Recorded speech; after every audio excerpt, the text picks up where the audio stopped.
અને ગાંધીનગરના ગિફ્ટ સિટીમાં હેક્ઝાવેર ટેકનોલોજીના ડિલિવરી સેન્ટરનું ઉદઘાટન થયું. મુખ્યમંત્રી ભૂપેન્દ્ર પટેલના હસ્તે ડિલિવરી સેન્ટરનું ઉદઘાટન થયું. ડિલિવરી સેન્ટર ગુજરાતની ટેકનોલોજી ઇકોસિસ્ટમ માટે એક મહત્વપૂર્ણ સીમાચિહ્ન બનશે.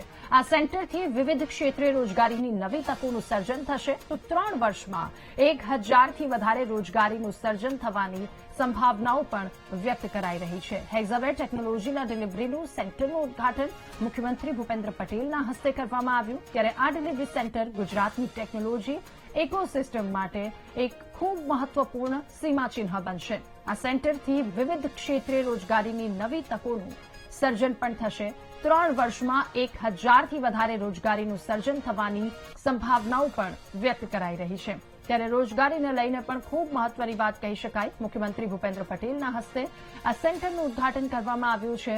ડિલિવરી સેન્ટર ગુજરાતની ટેકનોલોજી ઇકોસિસ્ટમ માટે એક મહત્વપૂર્ણ સીમાચિહ્ન બનશે. આ સેન્ટરથી વિવિધ ક્ષેત્રે રોજગારીની નવી તકોનું સર્જન થવાની પણ શક્યતાઓ વ્યક્ત કરાઈ છે, જેમાં 3 વર્ષમાં 1000થી વધારે રોજગારીનું સર્જન થવાની સંભાવના વ્યક્ત કરી છે. વધુ માહિતી મેળવીશું. સંવાદદાતા મેહુલ આપણી સાથે ફોનલાઈન પર જોડાયા છે.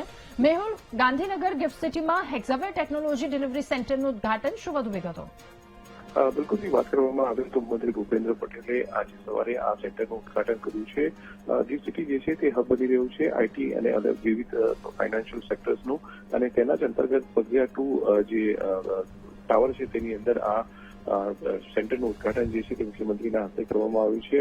વિવિધ પ્રાઇવેટ સેક્ટરના જે લોકો હતા તે પણ ઉપસ્થિત હતા, અને આ ડિજિટલ જે ક્ષેત્રે આ સેન્ટર જે છે તે કંઈ મહત્વપૂર્ણ ફાળો જે છે તે ભજવશે. ગુજરાતની અંદર આઈટી સેક્ટરની અંદર અલગ અલગ જે રોજગારી જે છે તે પણ તેનાથી ઉભી થશે. માનવામાં આવી રહ્યું છે આવનાર સમયની અંદર 2 થી 3 વર્ષમાં 1000થી વધુ રોજગારી જે છે તેનું સર્જન પણ આ સેન્ટર થકી થશે.